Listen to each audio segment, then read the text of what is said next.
we ready? Oh, that's mine. Back to the other PowerPoint. Oops. Darn it. This way. Yeah. Okay. Great. Welcome, everybody. Thank you for joining today.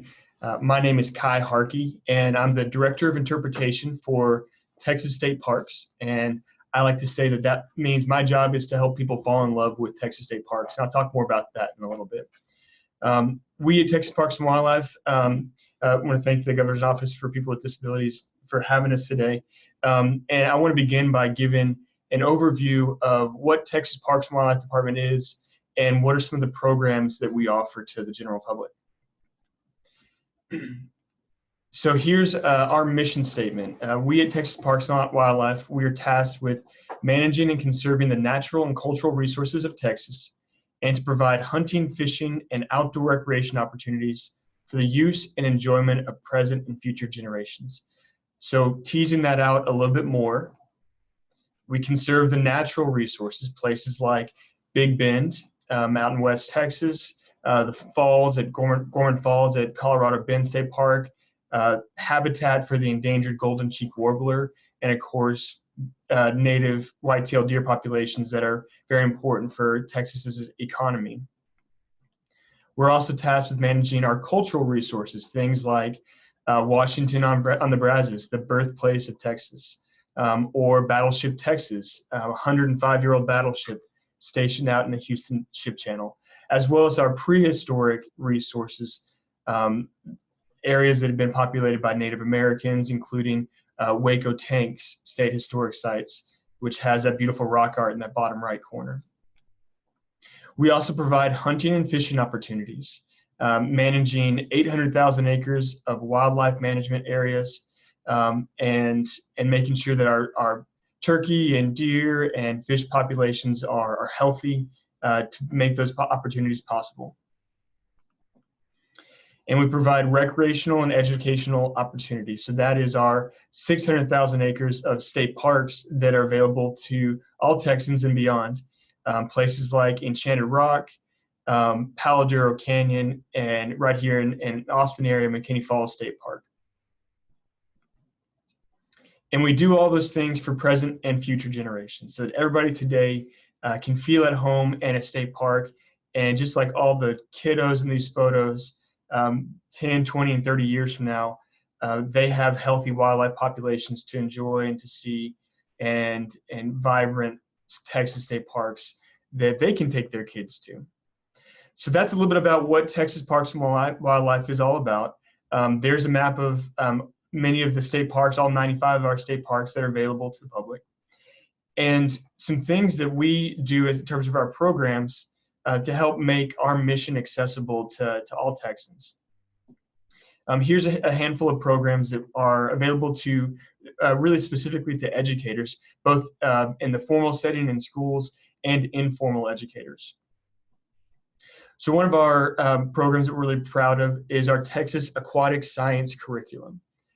This is free curriculum available through the texasaquaticscience.org website, and it provides curriculum that helps students explore their relationship with water, everywhere from the headwaters down to the ocean, what it means to have a healthy aquatic ecosystem, how do we monitor that, and the curriculum also provides access to field sites where students can go and do hands-on testing, like you've seen in the top left corner here, of water quality, and really get their hands wet in terms of understanding aquatic science in their own life.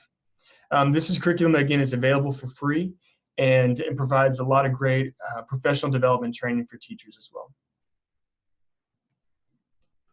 Our Project Wild curriculum, this is also available, again, to informal and formal education settings, is curriculum from pre-K to high school that helps make understanding wildlife and local ecosystems easily accessible and hands-on for students. So in addition to any kind of textbook learning that might take place around conservation topics, the free curriculum and activities available through Project Wild really bring that conservation messaging to life for all students. And there's a lot of great learning for any educators, again, formal or informal, through many of our Project Wild certifications and training. Another program that we have that's happening in our Texas state parks is called the Texas Outdoor Family Program. And this program set out to help make state parks accessible and inclusive to all visitors by providing educational camping programs. Everything from how do I check in at a state park, what can I do whenever I get there, how do I build a campfire, how do I set up my tent, all those things that help make a camping experience in a Texas state park accessible to all. This program also offers a partnership program for programs that have communities, work with communities of color and otherwise underrepresented populations in our state parks.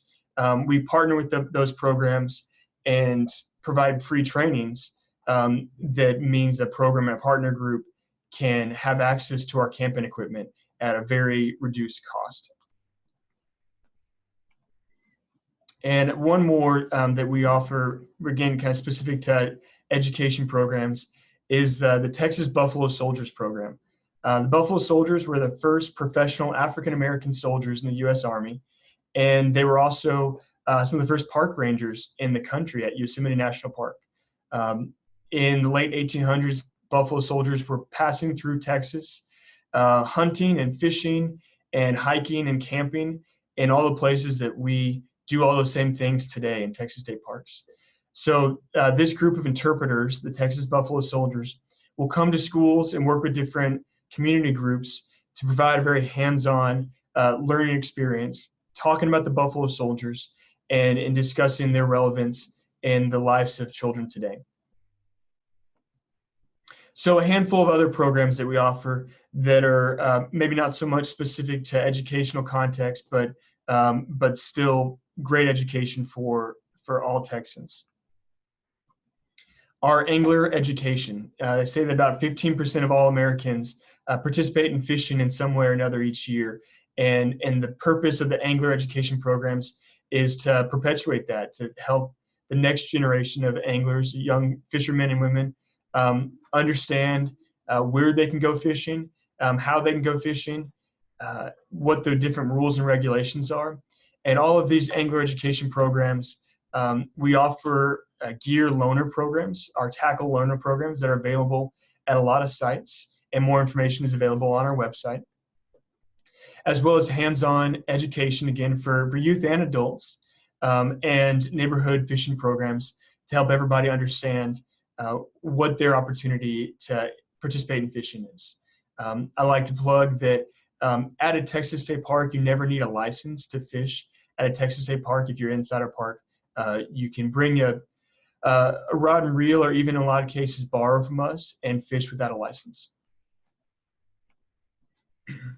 Our hunter education courses have been really a bread and butter of our education offerings for decades. Texas Parks and Wildlife helps to coordinate both online and classroom hunter education courses. These courses are required, of course, for participating in hunting, but we have a lot of other educational courses and offerings that are not required but are great education about different disciplines of hunting, different practices in the field, both to be safe and also to experience different hunting related experiences, including tracking game and maybe both bow hunting or bow fishing as well. Similarly, our hunter education programs offer a Texas youth hunting program. So, of course, for a lot of people, the way that they get into a sport is to be mentored in some way. Well, if you maybe don't have a child, doesn't have a mentor, or if you as a parent or adult figure in the life of a child don't yourself know how to feel comfortable hunting, our Texas Youth Hunting Program is a great way to offer that hands-on experience. Once you have that hunter education course, you can get out for a guided hunt through a lottery system and participate in your first hunting experience.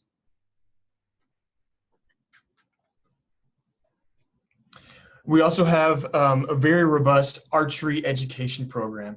And if anybody has followed pop culture in the past 10 years, archery has been pretty popular, particularly in the Hunger Games, and that has meant a really big explosion in the popularity of archery with youth. So our archery education programs provide national archery in schools programs. And if you're thinking to yourself, archery sounds like a very dangerous sport, it's actually really not. With you see in some of these photos, we have that Kevlar backdrop that keeps an arrow from going through anywhere. So this can be set up in a gym, in a community center, and is very safe for students to experience.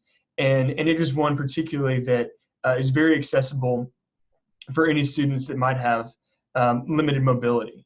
And great experience, very fun, requires a lot of focus for these students, and is a great way to experience a boost of confidence in doing this thing that would otherwise feel inaccessible, and also can set up a life of potentially going into bow hunting or bow fishing. Real quick, Kai, we have a question if that archery URL is correct. Good catch, Dina. I believe that is a mistyped. We'll look that up and we'll get that to you in a little bit. I think it's tpwd.texas.gov/education/archery or National Archery in Schools Program. We'll follow up with you in a little bit and include that in the chat box. Thanks for catching that. And our final couple of programs I want to draw your attention to. We, with Texas Parks and Wildlife, coordinate the Texas Children in Nature Network. And we like to believe that all children, all adults are healthier, happier, and smarter when they spend time outside.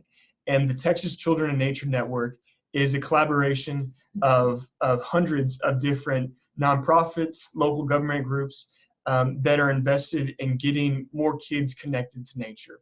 And we at Texas Parks and Wildlife have a full-time coordinator that is in a position of trying to really build capacity for all of us to connect our communities to nature. So wherever you might be there, we have 11 different local children in nature collaboratives, and those are worth checking into to get connected to other groups that might be interested in connecting youth to nature. Or if you or your group have not done a whole lot in that work, that's a great way to put your toe in the water and see what might be out there, to some other resources for getting your constituents connected to nature. You have the link? Okay. Thanks. Through that Texas Children in Nature Network, we host a website called naturerockstexas.org. And in the same spirit, this website is a great way to get you and your community connected to the activities around you, the different things that are on the calendar of events, to places, physical locations to explore nature, and different ideas for how you can connect with your community. So the last thing that I'll draw your attention to, kind of as we're giving that overview of Texas Parks and Wildlife, the programs that we offer, is our calendar of events. On our website, on any page, if you navigate to calendar, we have hundreds of different publicly accessible programs, from hunter education to archery education, fishing, Texas Outdoor Family Program, and so on, as well as a lot of educational programs offered at our state parks.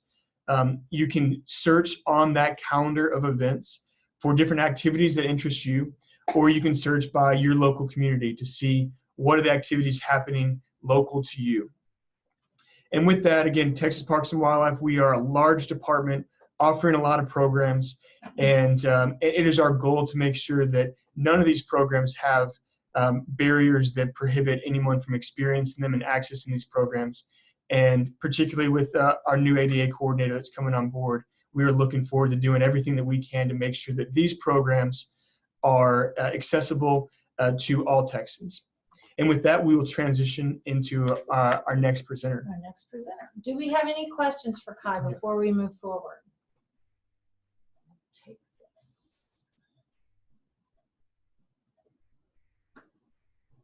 You can put them in the Q&A box. Are there any adaptions for seniors?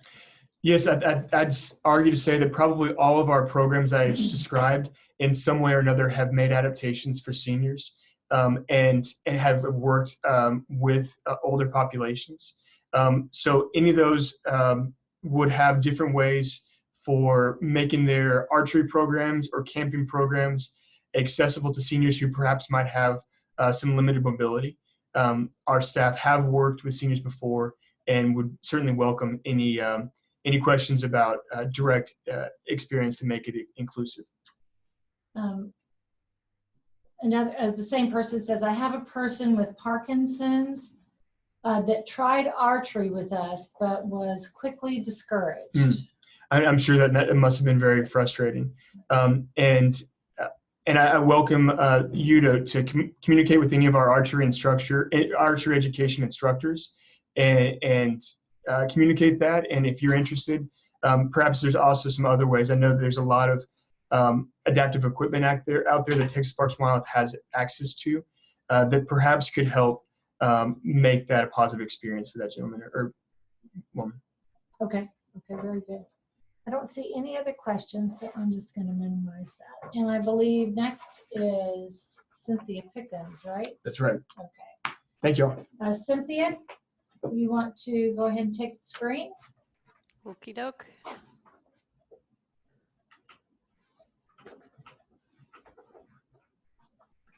All right, Randy, how does that look? Yes, ma'am, it's there. Ready to go? Yes, Okay. Good morning. My name is Cynthia Pickens, and I'm the Web Content Specialist for the State Parks Division of Texas Parks and Wildlife. My teammate, Phil Plata, who's our web administrator, he and I are responsible for creating, updating, and maintaining about 1,800 live pages. So like you, we understand limited resources, and I'm sure we're all working as hard as we can to keep up with the flow of things that need to be done. So we have recently really ramped up our efforts on making our website on accessibility, digital accessibility. And we have two fronts for that. One is making the content accessible, the content itself, and the other is providing accessibility information. And so I'm going to start by talking about accessible content. I really think that the language that you use, the writing, is really the first front in making your content accessible. Why? And this is a government term called plain language, and I don't know if y'all are familiar with that, but basically it means writing in a way that most people would understand. We kind of aim for an 8th grade readability. And the goal is for your content to be accessible for all users, people who are fluent readers and people who are not, people for whom English is not their first language, people using screen readers, people reading on digital devices. Everybody who accesses a digital product needs to be able to scan and understand the content pretty easily. So how do we get to that plain language goal and that 8th grade standard? Well, you use common vocabulary, not simple sentence structure, short paragraphs, just to make that content as as easily understandable as possible, and also easily scannable, because when people are reading on the web, they tend to just scan instead of reading every word. And so that makes that content usable and accessible for all types of users. And in fact, there's actually guidelines in WCAG, or the accessibility guidelines about readability. 3.1 says that the text content needs to be readable and understandable. Following those guidelines, you also get improvements in your links, instructions on how to fill out forms, alt tags on pictures, et cetera, et cetera. And that's kind of vague, make content readable and understandable. What's understandable and readable for you might not be that way for someone else, obviously. If you actually drill down into the WCAG guidelines to the AAA level, there's actually I'm going to read this to you because I can't remember the right words. Oops, sorry, phone's ringing. When text the 3.1.5 is on reading level. It says when text requires reading ability more advanced than the lower secondary education level, after removal of proper names and titles, supplemental content or a version that does not require reading ability more advanced than that has to be provided. So, I'm sorry, so sorry, hold on, we'll be done. And so we're working towards that goal. And if you look here, this is a table. We use a tool called Site Improve that scans our website and looks for bad links, misspellings, readability, and accessibility. And so I pulled this report to show where we are. Right now we have about 67% of our pages are at 9th grade or below. So we're kind of meeting that plain language guideline on those pages. But as you can see, we still have a ways to go. A third of our web pages still need to be worked on. We're making headway. So let's go to the next thing is fixing the problems with the accessibility problems on our website. So we have the template issues. So the template is this part of our website. These issues are the responsibility of our agency web team. Those are the guys over us. But we are only responsible for these content issues. And generally speaking, those are a little more easily fixed. Again, going back to descriptive links, alt tags on our pictures and stuff like that. So, and as I said earlier, we use this paid tool, Site Improve, to scan for those issues and help us identify them. And I have a helpful hint for you today. If paying for Site Improve is not in your budget, you can actually download a free accessibility checker as an add-on or an extension for Chrome. And so if you go into Chrome and you can look for Site Improve, which is capital SITE, capital IMPROVE, and you will add that extension to your Chrome browser, and then you can check any page and it will identify your accessibility issues. And that is free. That's a free tool for you. Okie doke. So let's see. The next thing we're going to talk about is how we are providing accessibility information. We are in early days of figuring out how to do that, and it's kind of evolving how we're presenting that information. But and another complicating factor for us is that the accessibility in our parks can change with the weather, right? If there's a big rainfall and it washes out a trail, then all of a sudden that accessible trail is no longer accessible. So any information we give, we're very careful to tell people to call the park ahead of time, ahead of their visit, and just check on the conditions and make sure that everything is as they need for their access. But as far as the website goes, we're starting with, we have this wheelchair accessibility page, and let me click over to that and show you what we're doing.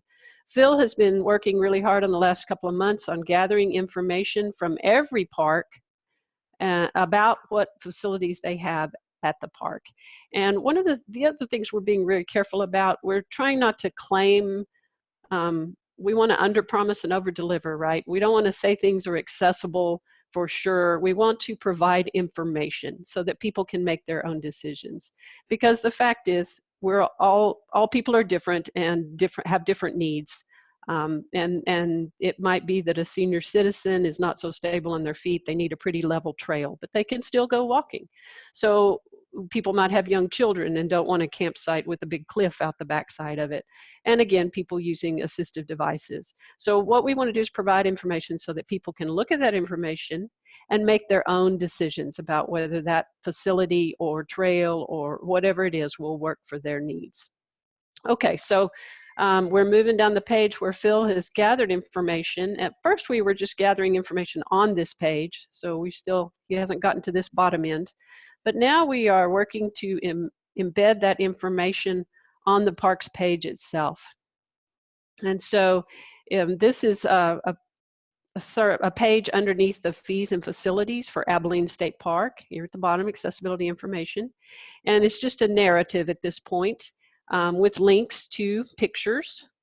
So a short boardwalk to the wildlife viewing area, and people can get an idea of, where that comes from the parking lot and how long it is. So it's kind of, trying to provide information so people can make their own decisions. And then we just have listed out the swimming pool has ADA entry options, but the restrooms are not wheelchair friendly. So we're just trying to provide that information. And then we also link back to the main page so that people can find other parks, look up other parks and see what kind of information they have. Okie doke. So the next thing we're doing is, here's where we want to be one day. Let me go back to that browser again. So again, under the fees and facilities, we have accessibility information. And on Government Canyon, which has quite a lot of accessibility features, accessible features, we have actually set it up like this. We have the Discovery Trail. Again, we do the narrative information, 1.23 miles, packed, decomposed, granite surface, level with boardwalks, blah, blah, blah. And then we're also including pictures, if they choose to load. And so people can actually look at the visual as well to determine if this is something that will work for them. So as you can see, there's benches along the way where people can stop and rest, boardwalks over the creeks. And so again, our hope is that people can, take a look at this and see if that's something that will meet their needs or their family members' need. And Government Canyon has a nature playscape that's accessible, picnic areas, campsites, an indoor gallery that is really beautiful, outdoor picnic pavilion. All of these sites are accessible. So this is kind of our gold standard, what we'd like to do going forward, at least for the parks that have enough accessibility information to warrant that treatment. Okay, and then here's our other, the other thing that we just added is a category on our calendar. So on our calendar page, Kai mentioned that earlier, on the left side, we have categories for the different types of events. And we recently added a wheelchair-friendly category. And the idea is that parks, if they're holding an event that's in an accessible pavilion or visitor center or even on an accessible trail, they can list it on the calendar, add a tag for this category, and the people can say, okay, these events are going to be accessible and I can go to them. So in this case, this is a Dutch oven cooking, a nature walk, hike. And I had suggested them that it might be good. So Tyler is listing a lot of their events as wheelchair accessible. Or wheelchair friendly, I should say. And I suggested to them that they might want to add a paragraph in those events that talks about a little bit about the accessible nature of the event. I'm not sure if they're following up on that, but they may get phone calls so they can do that. So this is a brand new category. We don't have a whole lot of events listed in it, but there are some, and hopefully we can increase usage of that. I see a question from Lisa. Are you asking a consultant to gather the accessibility info for each park, or is the info coming to you from park staff? The info, boy, we're getting it from a lot of places, to tell you the truth. Phil has been gathering this. He's been using info from the park, looking at our park maps where we have some stuff marked on our park maps. He's also been using Google Earth and looking at what Google Earth is showing. So we might have something marked as accessible that may have been accessible years ago, but he will go into Google Earth and say, that doesn't look accessible anymore. So again, we're really, even in these cases, we're just trying to provide information. This trail is level, it's decomposed granite. We're not saying this site is wheelchair friendly, because we don't want to mislead anyone. We just want to provide information so they can make their own decisions. Oh, and Phil's chimed in on me that we are also using, let me look this up. He's also using information from their architects and infrastructure. So those guys are really, or gals, those people are really tied into the latest standards and any renovations that have happened. So he's using a lot of sources to gather that information. but we don't have a consultant, not in the budget on that one. And we are hoping, I think Sandy may be able to help us some with that too in the future. She'll have her finger on what kind of stuff is happening. Okay, so that's those are what we're working on the web for providing information. And then go back to my PowerPoint. So here's another thing you might not have thought about as providing accessibility information, but we are using photos and mapping as well. And so one thing we are doing is going out to parks and, sorry, I'm losing track, and taking 360 photos. And to do this, you can do this with the 360 camera, but we are also using a free app from Google called Google Street View. And what this Google Street View, you download the app onto your phone, and you go out and you stand in one place and go all the way around and up and down and take a series of photos that the app then stitches together into a 360 photo. So that's how this 360 was taken. This is at Government Canyon's Accessible Playground. And I was doing pretty good this day. It stitched together pretty well. So you can see all the features. You can see that there's some picnic tables over here back in the shade. There's benches for parents or grandparents or whoever's accompanying the child. And you can see what kind of things there are to do on the playground. And this is actually our most popular 360 photo. In case you're wondering if anybody looks at these, this particular 360 video has had nearly 100,000 views in the 7 months since I posted it. So this is pretty impressive for a little free product that took me about 5 minutes to do. As part of this, we also created a Gmail account, Texas State Parks. And so we can brand these photos. People can see that these are officially from the park system. And let me go and show you those on Google. And so when people go onto Google Maps, these 360s are going to show. But here's we've done 360s at Kickapoo Cavern. We still got a ways to go on this project too. Huntsville. You can see all of these red dots are where we've gone and taken 360 street views to help people see what's happening, what they're going to get when they go there. And then another thing we have on our website we're using is interactive trail maps. And there's a lot of popping back and forth, isn't there? Let me show you what these look like on the page. Well, so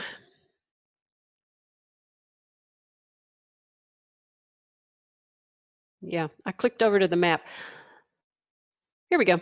All right, so we have these interactive trail maps. And so these show the segments of our trails. But if you drag this little person over, see the blue lines are Google Street View images. So Google drives around in their little Google car and does 360 images of the roads. You're probably all familiar with those.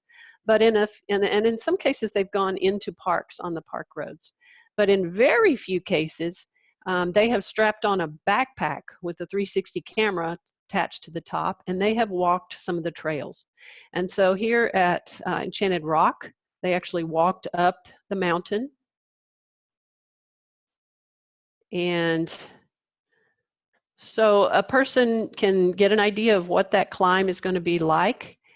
But it also lets people who can't take that hike up the mountain have that virtual experience. Oh, there we are. We're not going to stand in that little pool, vernal pool, because you're not supposed to do that. But as you can see, this is kind of twofold. We think these mapping and 360s do. I don't think I mentioned this before, but it lets people determine if they can handle that route in that situation. But it also can give that virtual experience for people who can't make that climb. They can still see what all the fuss is about at Enchanted Rock. And then I wanted to say one more thing. So in case you're wondering, okay, do all those 360s, is it worth that effort? Well, like I said, it takes us about 5 minutes to shoot one of those 360s, maybe less, maybe 1 minute. And we've started doing this probably about a year ago, and we have approximately 634,000 views of those Google Street View 360 photos. So for a free app and a few minutes of your time, people use those. They use them a lot. I think it's a very worthwhile endeavor to go for those. Okay, so that's all I have on our digital accessibility work. If anybody has any questions, please feel free to type them into the Q&A box. And Randy, shall I give this back to you, or will you take it away from me? I believe I can take it away. No questions for Cynthia before we move on? I don't see any, so I'm going to take it. Thank you so much, Cynthia. That was great information. Sure. Am I on the right PowerPoint? No, Nope. It's the one with the stars. All right, 1 second. That This one. That's Okay. it. And do you want to use the clicker? Yes, please. Okay. Go ahead. So, good morning. I'm Kappy Smith with Texas Parks and Wildlife. I'm with the Community Outdoor Outreach Program. 1 second, I don't have your video on. Oh, okay. Go ahead, Kappy. Okay, but that's okay. Not necessary. Okay. Good morning. My name is Kappy Smith. I'm with Texas Parks and Wildlife with the Community Outdoor Outreach Program that we call Co-op for short. This program is actually a grant program that was created about 22 years ago. The original intent, it was put together by the Texas legislature to increase the underrepresented audiences to have access to outdoor activities that are consistent with the mission of Texas Parks and Wildlife. And so, like I mentioned, that program has been around for 22 years, and the underrepresented audiences that are targeted are ethnic minority, low income, females, physically and mentally challenged folks, inner city and rural communities, as well as youth. But today, what I'm going to do is focus more on the physical and mental, the resources that we have available there. I'm going to go over the co-op program, tell you a little bit more about that and how you could apply for that. But today I'm also joined by 3 grant recipients that have been using the co-op program, some for a number of years and others just a little bit. And they've done a variety of programming, and I think that it will give you better insight to the resources that are available to you and what you may be able to do with the program. One thing that we believe in Texas Parks and Wildlife is nature is for everyone. And one of the goals of the co-op program is to make it accessible to everyone. And a challenge is often with some outdoor equipment, it can be expensive, especially equipment that is for adaptive uses for people with physical impairments. And so the grant offers financial resources to help with the purchasing of that equipment so that groups can utilize that equipment in their programs. And like I mentioned, we do have a number of folks that do include physically and mentally impaired participants in their program, but we're always looking to reach out to more organizations to take advantage of this resource.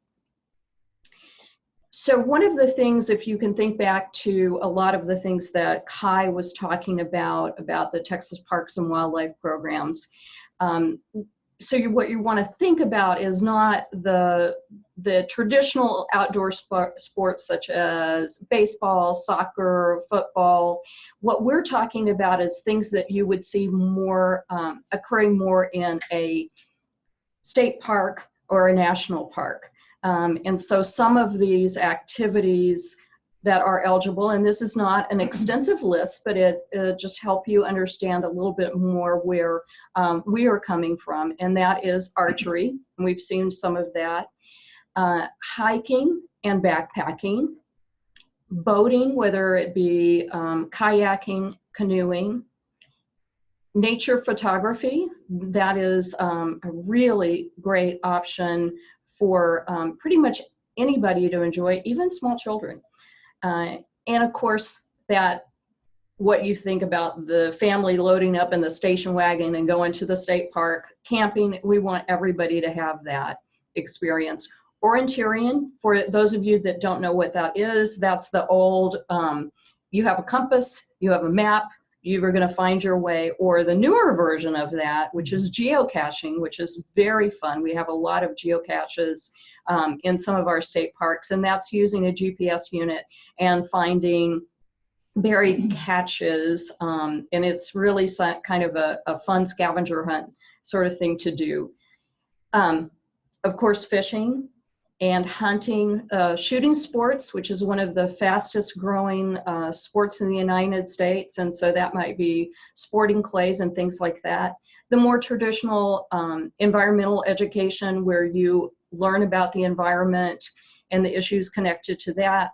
Conservation programs, and that may include restoration programs that we might do. Mountain biking, which is very popular, and of course wildlife watching, whether it be big mammals or birds or butterflies or dragonflies. There's just a whole host of ways to enjoy the natural environment by watching wildlife. So things that the grant can cover, this is a number of the eligible expenditures. Again, this is not an exhaustive list, but it gives you an idea of what we can support with the grant funds. And that would be equipment and supplies to do all those activities that I just talked about, camping and park entry fees. I think most families will find that camping is a very reasonable cost, because you can go for 24, 48 hours and spend less than you would to go to a theater to watch a movie. We can also cover the cost of liability insurance for those participants. For a lot of nonprofits, that's an issue that they don't always have resources for. Transportation, and that could be for the rental of buses or vans, and that could be specialized vans. It can also be paying for mileage or other gas costs, things like that. Staffing can also be covered, and that could be the staff that you have. It may be hiring contractors that have specialized experience or certifications to make sure that you're safe while you're doing that. That is capped at 40% of the grant award. Training cost, it's very important. There are some inherent challenges and risks when you take people outside, and especially if they have some sort of physical or mental impairment. So we want to make sure that the staff that are leading those programs has adequate training and the proper training to do that. And then of course, you've got to have food. You can't go camping without a s'more. So we're going to help you take care of that. So you're cooking outside and taking care of that food cost while you're camping.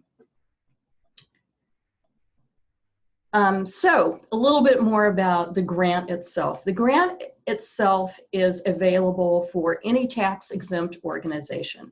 That's going to include municipalities, schools, churches, and nonprofit organizations. It can even include other state agencies. So we have all manner of organizations that apply for the grant.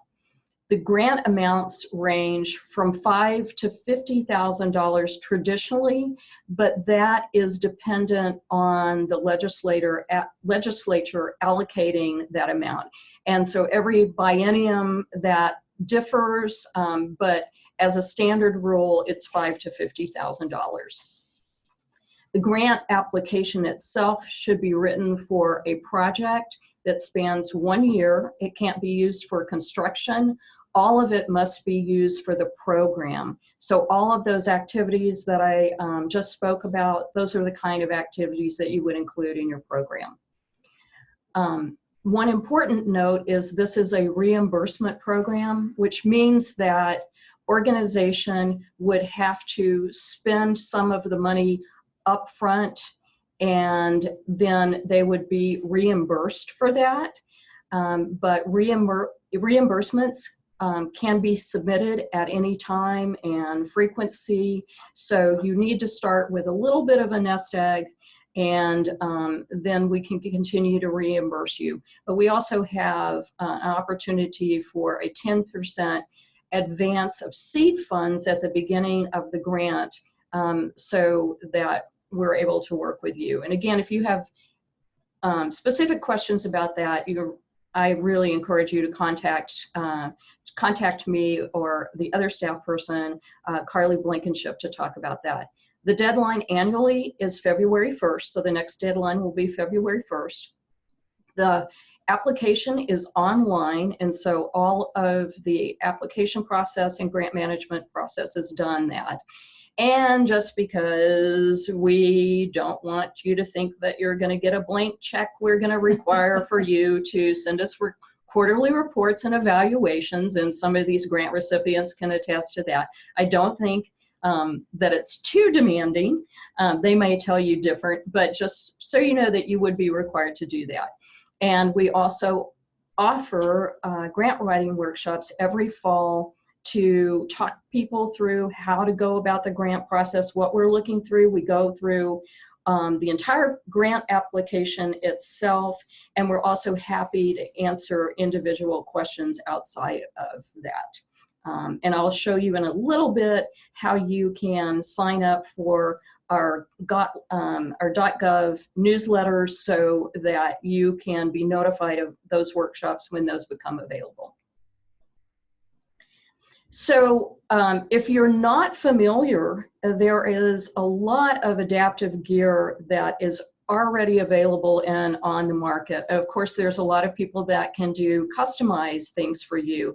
But if you look on the screen, and starting for the left, you can see some adaptive fishing equipment. So even if you're not really able to grasp a rod and reel, that there's adaptive equipment that would allow you to do that. The same thing goes for archery equipment. So the question that was earlier, I personally am not an expert in any of this. I just give money to fund it, but hopefully there's somebody out there that can help with knowing how to utilize some of that equipment.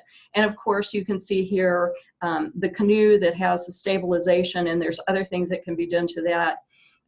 Then on the right of the screen, you can see some adaptive biking equipment so that you can go off-road and enjoy some of the mountain biking trails. And then finally, in the lower right, you can see some of the adaptive photography equipment that is available. Again, this is just an example of what is already available. And so with that, what the next piece of this is going to be is we've invited 3 different grant recipients here. Ryan Aker is here from Camacho Activity Center, which is part of the Austin Parks and Recreation Department, and he's going to talk about his program. Nancy Powers with Paraplegics on Independent Nature Trips is going to talk a little bit about her program. And then finally, Suzanne from the Bayou Land Conservancy is going to talk about their their chance to dip their toe in trying out adaptive services for their participants. So what I'm going to do right now is we're going to do a little bit of a switcho changeo, and I'm going to invite Ryan to come and talk about his program a little bit. Do we have any questions for Cappy before she takes off here? I don't see any yet. Go ahead and have a seat, Ryan. Thank you. I'll make sure the camera's right for you. Okay. All right. Go ahead. Thank you for joining us. Sure. Hello, my name is Ryan Aker. I supervise a facility for Austin Parks and Recreation called the Camacho Activity Center. We specialize in all outdoor activities and also film, video, and photography. And we work with youth, teens, adults, and senior citizens. And the primary focus of our programming throughout the year is for underserved and low-income populations. And in our estimation, underserved populations also include senior citizens. So that is our primary focus throughout the school year. In the summertime, we switch to outdoor adventure summer camps and then right back into it in the fall. And I guess I'm here to stress really the importance of taking advantage of all of the programs that have been promoted here today. We've actually taken part in the angler education, archery education, Project Wild, Project Wet, and of course the co-op program. In the last about 11 years, we are a two-time recipient of the co-op grant. The first one was for youth outreach programming, which actually helped facilitate our transition from a localized neighborhood recreation center into an outreach-based center that focused on serving underserved youth populations throughout the entire city of Austin. And since then, we've grown on to doing teen leadership outreach programming, and we have provided programming for other agencies and curriculum to them throughout the state. And as you'll see here in a little bit, some programming internationally as well. What other? Next slide, or? Yes. Okay. Wait a second.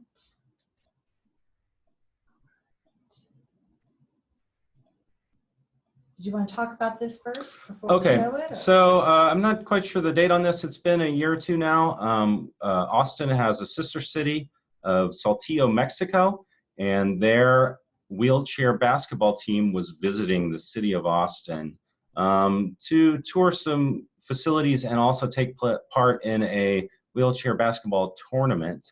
And they wanted to get outdoors and take part in some different types of programming.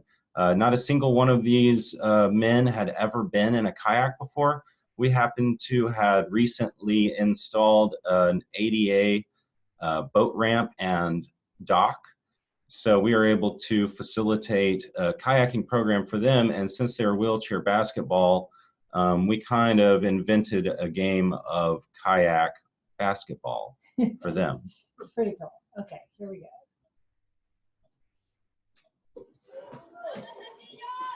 When the Saltillo Transformers squared off against the Austin Spurs at St. Edward's University on a hot Saturday afternoon in July, it wasn't the only athletic challenge lined up for the team during their visit to Austin. So when they get their jacket on, they can come over here. How does that feel? Good? Oh, yeah. Taking a break from a busy itinerary, these Mexican national champions made time for a stop at the Camacho Activity Center. We specialize in all outdoor programming and nature-based environmental education programs. And an opportunity for these athletes from the heart of the Chihuahuan Desert to try their hand at an Austin-style water sport. So since they are with the wheelchair basketball team from Saltillo, Mexico, we decided to set up a game that we call Kayak Basketball. Hopefully this is an opportunity for some of them to do something they've never done. Sharon, can you help translate? We're here to have some fun, show off our cool accessible facilities, and make a nice day of it. And you can see it's a pretty simple setup of river inner tubes and trash cans. Austin Parks and Recreation has recently completed installation of an ADA accessible dock and gangway at Camacho Center. Our dock makes it so easy for anybody, no matter their ability, to get in and out of the water safely. In my 33 years of being in a wheelchair, I've never seen anything like this. The Parks Inclusion Unit, in partnership with Seton Brain and Spine Institute and Lone Star Paralysis Foundation, is focused on making adventure sports such as kayaking accessible to everyone, no matter their age or disability. It's important to introduce people with disabilities and people with spinal cord injuries to different opportunities. You know, we're just like everybody else. We like to go out and play and recreate. We all are the same because we are all different in our abilities. No matter your ability, we can help you. We welcome you. Life is about memories, and that's what we're here to do, is to introduce people to things, and they get passionate about it and turn around and do them themselves.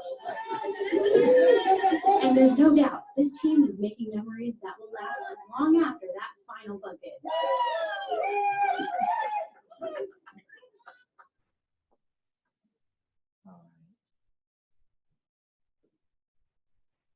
So do we have any questions for Ryan before we move on to our next presenter? That's a wonderful activity. Nancy. Nance, you're next. Or Nancy. Hi, am I heard? Yes, ma'am, we can hear you. Okay. I'm with the organization Point, Paraplegics on Independent Nature Trips, also known as Turning Point. It was started by my husband in 1979, who became a paraplegic in 1969 due to a car accident.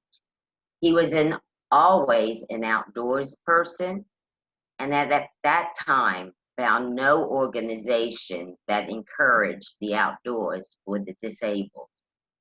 Knowing the healing powers of nature, he began Point with a kayak class on Bachman Lake in Dallas.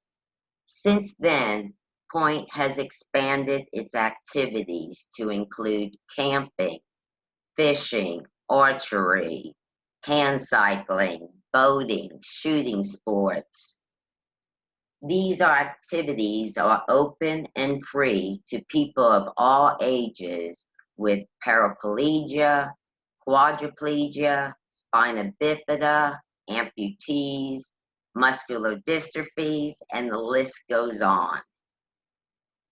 With the help of Texas Parks and Wildlife Co-op grant, we are able to offer adaptive equipment such as bow mounts, gun mounts, electric fishing reels, adaptive kayaks with stabilizers and adaptive seating in them, off-road hand cycles, plus all the activities that go along with that equipment. Not only does the co-op grant provide financial assistance to us, but also partnering capabilities, such as state parks, freshwater fisheries center in Athens. Also, as mentioned, the expertise in fishing, archery, and hunting. And to address that question about Parkinson, a bow mount, a draw lock that brings the bow back for you, because strength is a huge issue. That equipment is available. It may be expensive because it's specialized, but an archery center in your area may have some of that equipment available. This year, Turning Point is very excited to announce, with the assistance of the co-op grant, a new event called Try It All-a-thon, which we will hold 2 of the 3 days at Cedar Hill State Park. Talk about partnership. Offering people with physical disabilities an opportunity to try on July 22nd, sailing in adaptive sailboats, kayaking, water skiing, tubing, on and off-road hand cycles, and lunch. And on September 9th, we will be doing fishing, boating, casting, fly fishing, nature photography, and on and off-road hand cycling, and again, lunch. This is happening because of the co-op grant. It is very difficult for organizations such as us to get good funding. This is a great way. Point would like to thank Texas Parks and Wildlife for being there for the small nonprofits such as us. Thank you. Any questions?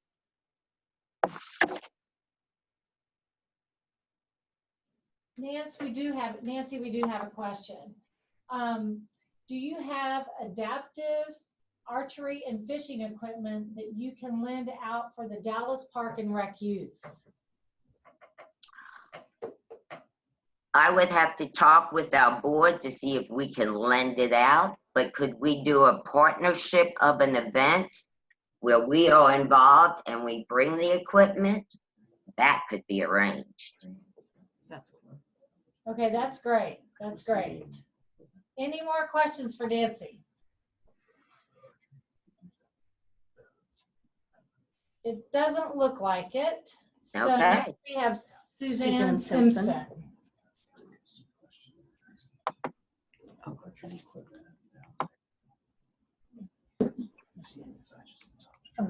Yeah, I just need to go forward. Okay, there we go. Okay, go ahead, Oh. Suzanne. Whoops. No. Sorry, one. Hi. Coming back. Go ahead. There it is. All right. Welcome. Hi, guys. Everyone hearing me okay? Kathy? Yes, Yes. ma'am, we can hear you. Super duper. Good morning, everybody. My name is Suzanne Simpson. I'm the Land Stewardship Director for Bayou Land Conservancy in Houston, Texas. Bayou Land Conservancy is a nonprofit land trust, and our focus is preserving land along streams and bayous for flood control, clean water, and wildlife. But another integral part of our mission is connecting our communities to the outdoors. And to that effect, we have an adult education program, but we also have our No Child Left Inside environmental education program for the youth. And this is something that we've been doing for many years. It includes, traditionally has included dip netting, it's included nature walks, bird observations, photography sometimes. But what we were really looking to dip our toe in, pun intended, is water activity. And that was a huge part of the support that we got from the Texas Co-op grant, was to have kids from mostly underserved communities that really haven't had a lot of unstructured playtime in nature get into kayaks, many of them for the very first time, and start to make that connection where nature stops being something that's unfamiliar and scary and starts being something that is rather curious and interesting. And with the support of the co-op program, we also wanted to see if we could reach out to a group that we had never served before, which were folks with disabilities or veterans that had PTSD. And I will say that there were challenges to really connecting to groups in our areas, but with the support of the co-op, and I really want to emphasize how helpful the staff was, how helpful Kathy was. Without them, I think it would have been a lot easier to give up and say, well, we tried. We were eventually able to get a group called Heroes on the Water out with us in kayaks and do a kayaking and fishing activity for them and their family. And those are our veterans that some of them had some physical disabilities, some of them were struggling with the effects of PTSD, but we were able to take them out just for a nice afternoon on the water and connect them to nature. And it was a really well received program. The kids caught fishes, and that's always makes them happy. So, you know, I ever since then, we've been able to utilize our kayaks on our field trips regularly. And they're definitely our most popular activity. And we just wouldn't have them without the co-op grant program. So I'll be brief, and any questions you have, I'm happy to answer.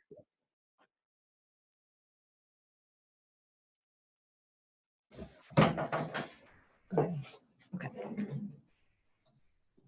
Any questions for Suzanne? I can't forward. Oh, no, you can't. Okay. Thank you, Suzanne, for sharing. I really appreciate Ryan, Nancy, and Suzanne talking about what their experience has been with the co-op grant. And again, I encourage you to at least maybe think about that or share this information with other. The slide that you're seeing right now has a contact information for myself and Carly Blankenship. That we are the co-op team. You can find us online at the email or the web address listed there. And as I mentioned earlier, if you want information about upcoming workshops, upcoming grant deadlines, you can go onto the website and sign up for newsletter information.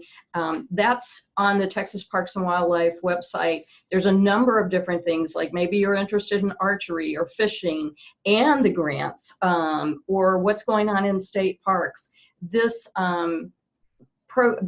newsletter system will allow you to do that no matter what your interest is. So I encourage you to go online and sign yourself up, and you have the ability to unsubscribe yourself too. So, all right. Thank you so much. We do have a question. Okay. Any trouble with children that are afraid? Yes, there always is that. I know from personal experience, I really spent most of my time, not in the grant world, but more of leading activities. And I had a kid that had never been off the pavement. I know that sounds totally crazy. So it's what most of us are used to doing is working with people, youth, even adults. I've taken adults camping that are afraid of the sounds that they hear at the night. And that one of the Texas Outdoor Family, one of the activities that they do with groups is getting them accustomed to the sounds of the night and what is that sound. So it's baby steps. And it can be done, and I think it's very rewarding because, as Kai mentioned, if you spend time in nature, you're happier, healthier, and smarter. And we all want to be that. We do. Do we have any other questions for any of our panelists today? I'm going to wait just a second because sometimes people are typing in. The question hasn't come up yet. So I do want to, before we close, thank all of our presenters, Suzanne, Nancy. We have one more. We have one more. It says thanks. Oh. It's not a question. Oh, okay. Oh, okay. Thank you. Sorry. That's okay. Did you want to add something, Kai? Or oh, I'm sorry. We have one more presenter. Excuse me. I forgot one of our most important people. Gosh. Okay, I'm sorry. I apologize. We still have the wonderful ADA coordinator to go here. Okay. That's okay. This is quick. I'm so sorry. I'm so sorry, Sandra. No worries. That you can use that. Oh, that's great. Thank you. So I've only been in this position for just at a month, so I don't have much to talk about. Yet. It's coming. It's coming. I'll just give a little overview of why this position was hired and created, and then kind of our general plans for the next year. Texas Parks and Wildlife Department identified that we needed to hire an ADA coordinator. So an actual, a whole division was created, support resources division. And so we should be fully staffed by July, which is great. And then we should have a budget in September. So that'll kind of dictate some of our our ideas moving forward. But our director, Mr. Carter Smith, believes in access to the outdoors. And it's one of the core components of our mission statement at Texas Parks and Wildlife. So moving forward this next year, we're really part of the idea for planning this next year is to kind of, especially to get our feet under us, to see what's out there and to create a priorities list. And our goal is to reduce barriers and to accessing these beautiful places that you've heard about and some of our educational programs that you heard earlier from Kai. And so hopefully that's also part of the co-op grant as well, is to spread that accessibility. And so these are just a few bullet points of what I'll be working on this year. Creating a site evaluation plan. We'll be going out, and Texas Parks and Wildlife has a lot of land out there, from fish hatcheries to wildlife management areas to state parks. So we'll be looking at all of those things and our programs as well. We'll be doing a lot of trainings this year with staff and hopefully out in the field. So that's exciting. And a main part of our evaluation will then be coming together and creating a transition plan. And we have one, but we'll be updating that for the next 4 years. And then hopefully this time next year, we'll be talking again or giving webinars and getting that information out we'll there. see where you are in a year. That will Absolutely. be exciting. So a lot of work to do, and a few fun pictures. So a lot of folks are already out there playing and experiencing parks, and we want to be a part of that and reducing barriers to access, and also learn what's out there as well, what opportunities. So my background is in therapeutic recreation. I'm a recreational therapist, and that's part of my passion, is being outside creating opportunities. And if you are, I noticed we had some questions about adapting recreational programs. Mm-hmm. If you have any questions about that, there is the American Therapeutic Recreation Association website where you can ask general adaptation questions. There's also the nctrc.org, and it is the National Council on Therapeutic Recreation, where you can type in your area. There's a provider search, and you can type in your area and find someone in your area that can answer specific recreation adaptation questions for you. And come visit our parks. This is my information. Please call if you are requesting an accommodation or just want to chat about how to best access a park near you. We can talk about that and see what adaptations we can make or who to contact in your area at your park.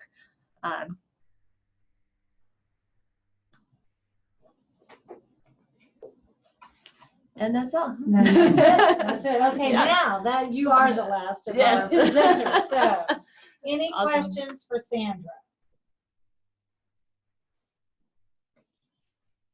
We still just have a thanks. So that's probably it for today, I would suspect. I want to thank you all the people that came to my office, and as well as Nancy and Cynthia and Suzanne, who have connected to us remotely.